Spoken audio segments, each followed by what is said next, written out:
Otep, je vous salue partout où vous êtes. Je vous salue, recevez mes salutations, c'est votre frère et je suis là pour vous dire que ce dimanche, je vais encore continuer mon message, la troisième partie du message. Voilà, vous voyez, je suis là et il y a une petite rivière derrière moi. C'est un endroit où je veux vous montrer certaines choses. Oui, voilà, on est dans le chapitre gros plan sur la face cachée du personnage triplement mythique de Moïse. Voilà, nous avons la rivière derrière nous. Vous voyez les petits herbes qui sont ici, les joncs, ils sont autour. Voilà. Et on a laissé notre légendaire, le mythique, on l'a laissé ici. On l'a laissé dans l'eau. Et puis, il est parti chez la fille du pharaon. Voilà, c'est un endroit juste exceptionnel que j'ai choisi pour vous montrer que voilà, c'est comme ça. Hein? Et les enfants du pharaon, ils s'amusent là. Et puis, la fille de la Marie, oui, c'est la sœur de Moïse, ça. Elle est quelque part derrière les joncs, là-bas. Vous voyez? Elle est quelque part là-bas en train de regarder où le truc là va passer. Donc, vous voyez, c'est rond ici, hein. Alors que là-bas, ça doit être long. Ici, c'est rond, tu peux tout voir. Donc, si on considère que c'est rond, alors l'enfant va rester où? Il va rester quelque part ici. Et puis, sa maman le met Moïse sur la rivière. Et puis, l'enfant la suit. Vous voyez? Juste pour vous montrer un paysage. Un paysage. Je ne peux pas dessiner. Mais je vous montre seulement un paysage. Voilà le gros plan sur la face cachée du personnage triplement mythique de Moïse, le légendaire. Oui, je vous ai dit que quand on parle de légendaire, il y a les légendaires vivants, et puis les légendaires morts, et puis les légendaires qui sont dans des récits hein, fabuleux. Des récits comme des récits de rêve. Voilà, il y a des légendaires aussi dedans. Donc, mais nous parlons aujourd'hui de Moïse, le personnage emblématique, le législateur, c'est lui qui a envoyé ou bien qui a donné la religion monothéiste à son peuple. On va se demander réellement si c'est son peuple. Donc, vous allez voir dans ce message du dimanche, je vais vous montrer que Moïse, oui, le légendaire, il n'est ni hébreu, il n'est ni juif. Vous voyez? Il n'a même pas existé, hein. Mais s'il a existé, voilà, il n'est ni juif, il n'est ni hébreu, il est égyptien. Parce que tout ce qu'il a fait, c'est de l'Égypte antique. Voilà. Si nous parlons de sa naissance, c'est de l'Égypte antique. Si nous parlons du nom qu'il a reçu, c'est le nom égyptien. Si nous parlons encore de ses cursus éducatifs, de son initiation, c'est de l'Égypte. Tout est Égypte. Alors, on nous a dit d'emblée que l'enfant le petit arrière-enfant de Noé est appelé Héber, d'où les Hébreux sont sortis. Tout ça là, je vais vous montrer ça. D'où venait vraiment Hébreu. Hein, le terme hébreu, est-ce que c'est lié à un peuple ou bien c'est lié à un langage? Vous allez voir tout ça là, la prochaine vidéo ou bien le prochain message du dimanche que je vais faire. Le Moïse. Hein? On a dit que on l'a laissé sur l'eau. Voilà l'eau. On laisse quelqu'un sur l'eau. Et puis sa petite soeur le suit. Ta petite soeur a quel âge? Elle a quel âge? Et après, dans tout le récit, on n'a même plus parlé de sa maman, de son papa. Ils étaient où? On parle seulement de Jéthro. C'est Jéthro et ses enfants qui sont devenus le père et mère de Moïse. Mes frères, mes sœurs, je dis et je répète, c'est Moïse, le légendaire, le législateur, celui qui a donné le monothéisme à son peuple. Il n'est ni hébreu, ni juif, comment il peut donner maintenant la religion à son peuple? S'il n'est ni hébreu, il n'est ni juif, comment il peut donner la religion à son peuple? Voilà, je suis là pour vous expliquer beaucoup de choses. Hein? Juste pour faire une petite introduction sur le message que je vous ai amené aujourd'hui ici. Regardez le paysage. C'est un endroit que j'ai choisi. Vous voyez, je vous dis, c'est un endroit. Moïse, on l'a laissé, vous voyez, là, il y a un endroit, un trou là-bas. Peut-être c'est là-bas qu'on l'a laissé. Sa soeur, hein, et les enfants du pharaon étaient ici. Et puis, on a retrouvé notre disparu. Non, mes frères, mes sœurs. Même quand on laisse un enfant sur l'eau, ça c'est une histoire de l'Égypte aussi antique. Ce n'est pas seulement de Sargon d'Akkad. Non, c'est une histoire aussi de l'Égypte antique. La mère d'Akhenaton a fait la même chose à Akhenaton. Il l'a laissé sur la rivière et puis il s'est retrouvé parmi les généraux. Vous voyez. Donc c'est la même histoire, on nous a fait passer comme ça. Hein. D'après les récits que nous avons, je veux d'abord parler de la Bible parce que dans le point dans lequel je suis maintenant, c'est seulement la Bible. Et la prochaine étape sera quels sont les récits extra-bibliques qui parlent de Moïse. Qu'est-ce qu'on dit concernant ce légendaire? Donc, je vais vous faire ça dans le message du dimanche. Mais les 3 points que je viens de énumérer, la naissance de Moïse, le nom qu'il a reçu, et puis son éducation, son cursus scolaire, éducatif, initiative, tout ça là, c'est de l'Égypte antique. La naissance, je vous ai déjà parlé de la naissance. Hein? Je vous ai parlé de son initiation. Quand nous lisons acte 7, verset 22, que Moïse est instruit, initié. Moi, je vous ai dit, c'est le terme initié, dans la sagesse, dans la connaissance de l'Égypte antique. Voilà. Et il est fort en parole et en œuvre. C'est la Bible qui écrit ça. Ouais. Donc ça veut dire que si tu reçois l'éducation, tu reçois les cursus, tu reçois les informations, l'initiation, ton parler même sera quel parler? C'est le parler du pharaon. C'est hiéroglyphes. Ils ont parlé la langue d'Égypte, la langue que nous parlons à l'intérieur de l'Afrique. Hein? Parce que je vais vous donner des comparaisons, quelques comparaisons que notre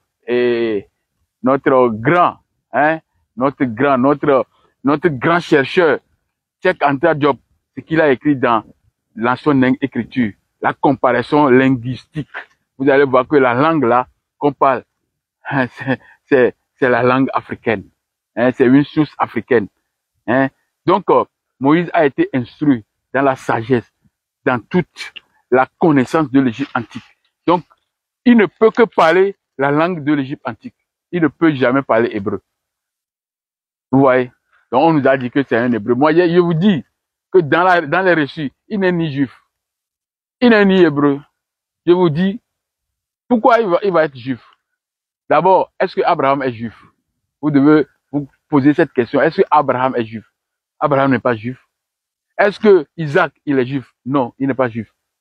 Est-ce que Jacob, lui-même qui a donné les 12 tribus là, est-ce que lui-même il est juif? Il n'est pas juif. Parce que j'ai déjà expliqué ça dans la vidéo qui vient de passer, hein. La semaine passée, le dimanche passé. J'ai parlé uniquement, j'ai pris le temps pour parler uniquement de c'est quoi hébreu, c'est quoi juif, c'est quoi israélite. J'ai parlé de ces choses dans la vidéo passée. Si vous regardez la vidéo, vous allez encore comprendre les explications que j'ai données concernant l'hébreu, juif et israélite. Donc, je vous dis que Abraham, il n'est pas juif. S'il n'est pas juif, est-ce que son enfant est juif? Isaac, il n'est pas juif. Ismaël, il n'est pas juif. Vous voyez? Et Jacob même, qui a donné l'enfant là, les enfants là, les 12 tribus là, lui-même, il n'est pas juif. Et c'est Moïse qui sera juif. Raisonnons. Raisonnons. J'ai expliqué dans la vidéo, d'après les Écritures, que c'est les habitants de Djibouti, les Djiboutiens, Jérusalem, Jérusalem, là où vous voyez, c'est là-bas, les Cananéens, ils étaient sur la montagne là-bas, aux alentours, sur la colline là-bas.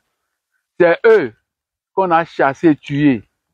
Et quand ils ont remplacé, ils ont chassé ces gens-là, eux, ils ont pris la place, et puis ils disent que la tribu de Benjamin et de Juda, c'est eux qui sont des Juifs. Alors, est-ce que Abraham, il est de la tribu de Benjamin? Est-ce qu'il est de la tribu de Juda? Il n'est pas juif. Est-ce que Isaac, est-ce qu'il est de la tribu de Juda? Il n'est pas de la tribu de Juda. Il n'est ni de la tribu de Benjamin. Et Jacob lui-même, le papa, est-ce qu'il est juif? Non. Vous voyez, ce sont des amalgames, ce sont des saladeries qu'on nous présente aujourd'hui. Tout le monde se dit qu'il est juif. Moïse, il n'est pas juif. Vous voyez, ça c'est grave ça. Il n'est même pas juif. Comment il peut conduire un peuple qu'il ne se réclame pas de ce peuple? Comment il peut conduire un peuple? Il ne se réclame pas de ce peuple. Parce que on dit qu'il est lévite. Est-ce que les lévites sont des Judéens? La population de Judée, les Judéens, c'est ça qu'on dit qu'ils sont juifs. C'est ça qu'eux-mêmes disent qu'ils sont juifs. Alors, tous ces gens-là ne font pas partie de la Judée. Comment ils seront juifs?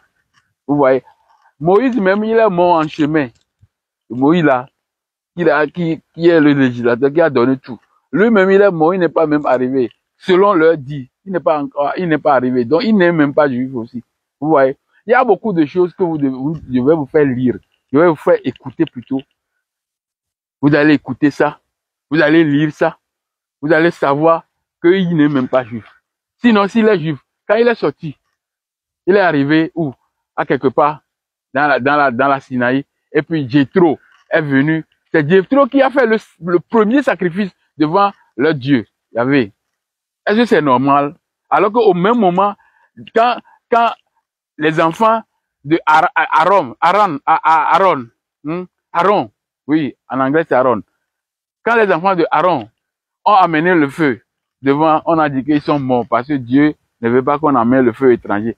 Mais Jéthro, sacrificateur de mendiants, lui, il est parti faire sacrifice devant Yahvé. Yahvé n'a pas parlé. Est-ce que lui, Madian, lui, Jéthro, est-ce qu'il est hébreu? Il est hébreu. Est-ce qu'il est juif?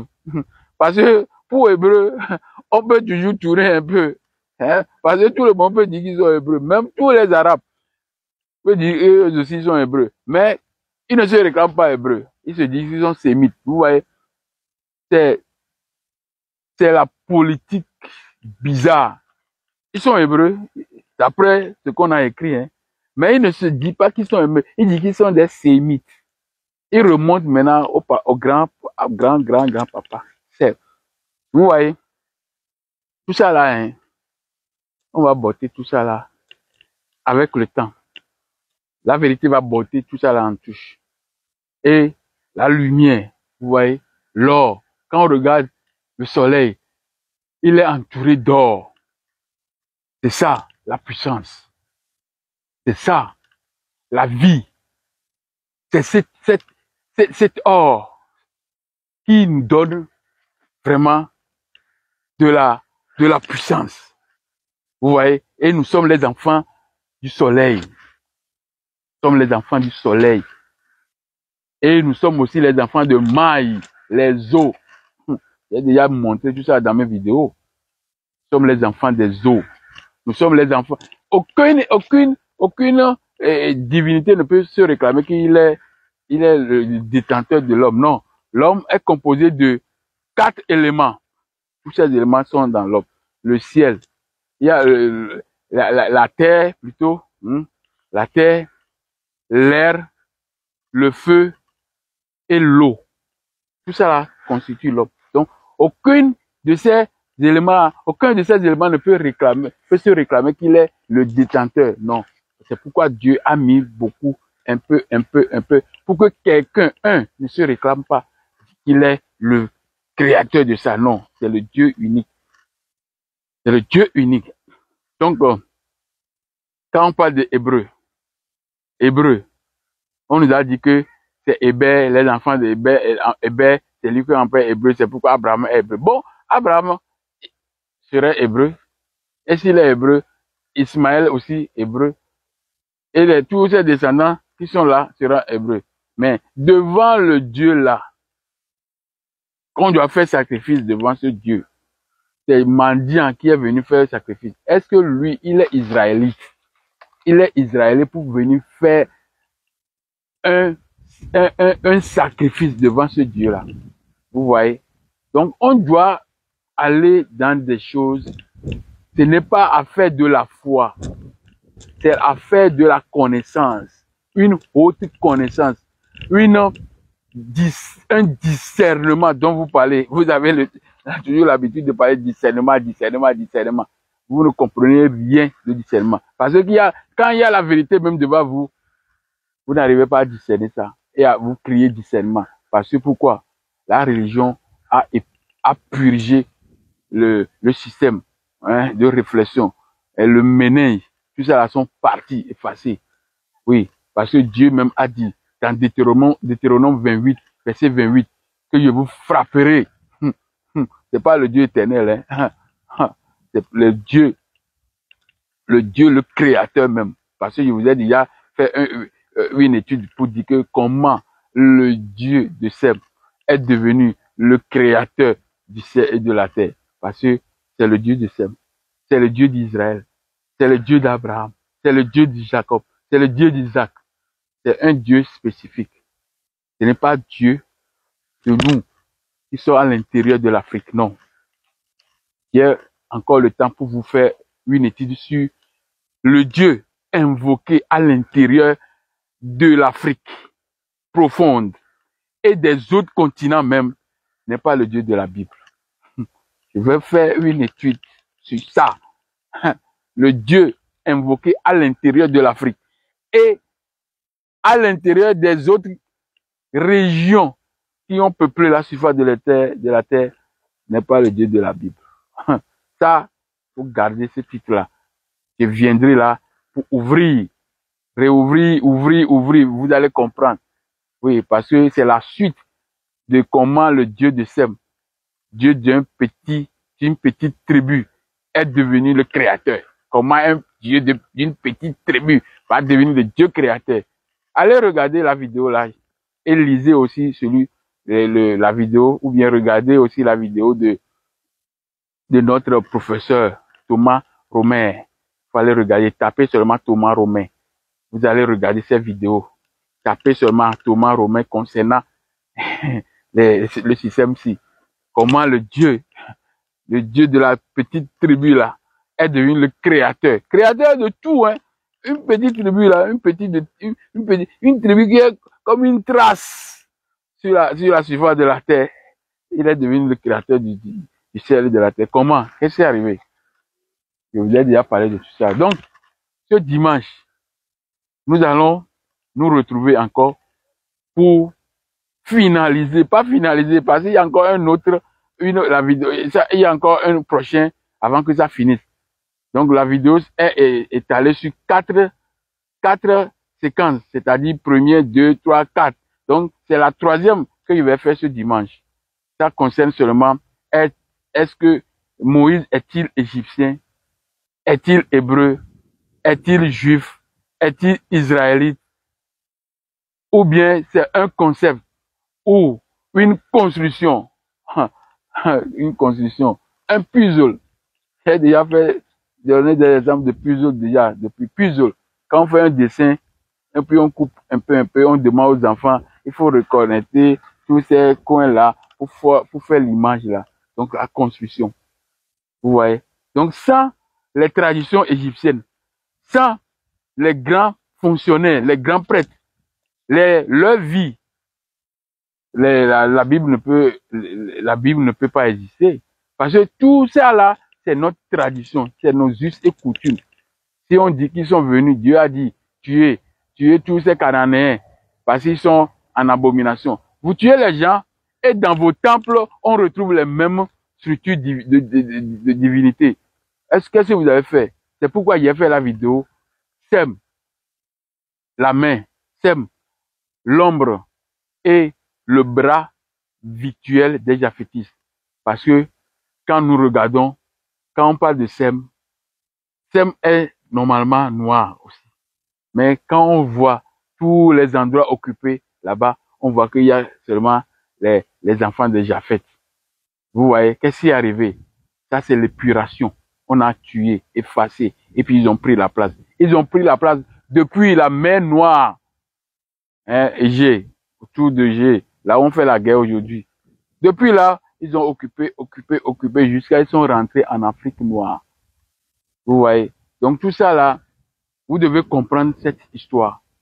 Mais si vous refusez, que vous dites que vous avez déjà une place au ciel, parce que c'est ça les chrétiens, les chrétiens, c'est ça les religieux là, ils disent qu'ils ont une place au ciel. Vous pensez que Dieu doit recruter des gens comme vous au ciel? Pas possible ça. Le ciel, c'est les gens de connaissance, pas seulement la foi. La foi est liée à la connaissance. Avant, tu dois connaître la chose, maîtriser la chose, et puis tu dois avoir foi à ça. Parce que tu sais que maintenant, ça là, ça, je sais que ça peut faire cette chose-là. Donc tu as la foi à la chose, après avoir évalué. Mais vous, les religieux, vous ne réévaluez rien.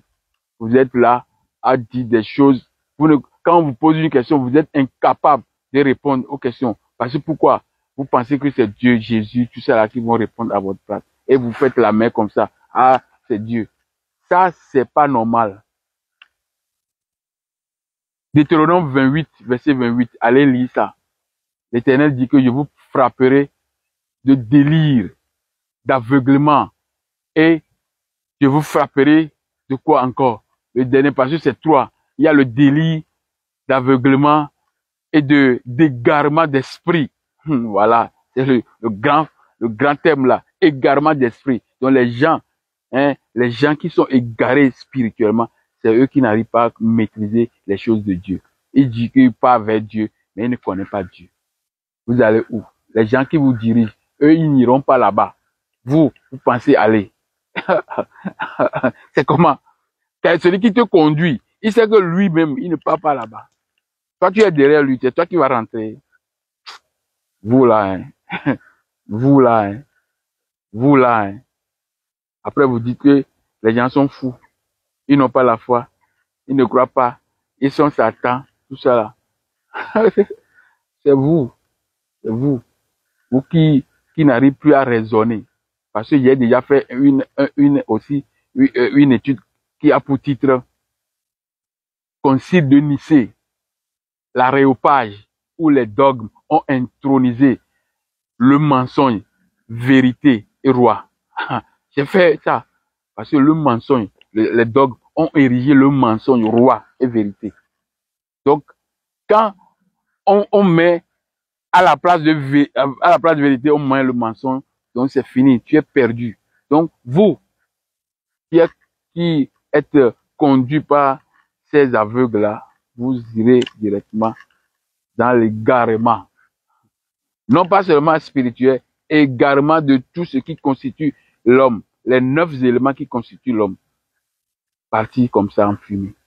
Donc, mes frères, mes sœurs, je vous montre encore la lagune, la petite lagune ici, qui me sert de base, ou bien d'exemple, pour voir comment Moïse est atterri sur l'eau ici, et les enfants de Pharaon sont à la place que moi je suis ici, et ils ont récupéré.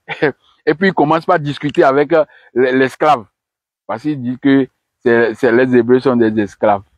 Ils commencent par discuter. Comment une petite Hébreu, esclave, peut venir ici parmi les enfants du roi, et comment l'enfant du roi, avec sa compagne, il commence par discuter avec eux. Il faut réfléchir, beaucoup réfléchir sur toutes ces choses-là qu'on nous dit. La Bible, il faut discuter avec cette Bible-là. S'il ne peut pas parler, fais un trait sur certaines choses et tu continues. C'est la Bible là qu'on a pris pour nous enlever le cerveau. Et c'est avec la même Bible qu'on va replacer le cerveau. On ramène le cerveau à sa place. Voilà. C'est comme ça qu'on va faire. Donc, ce dimanche, à partir de 19h, je laisse sur la toile hein, sur ma page Facebook, Ray Akwe, R-A-Y, espace Akwe, A-K-U-E. Et quand tu colles les deux Ray Akwe ensemble, alors vous êtes sur YouTube. Hein. Et pour TikTok, vous êtes encore sur Ray Akwe collé. Et vous allez me voir encore sur TikTok. Donc, mes frères, mes soeurs, mes aînés, partout où vous êtes, je vous aime.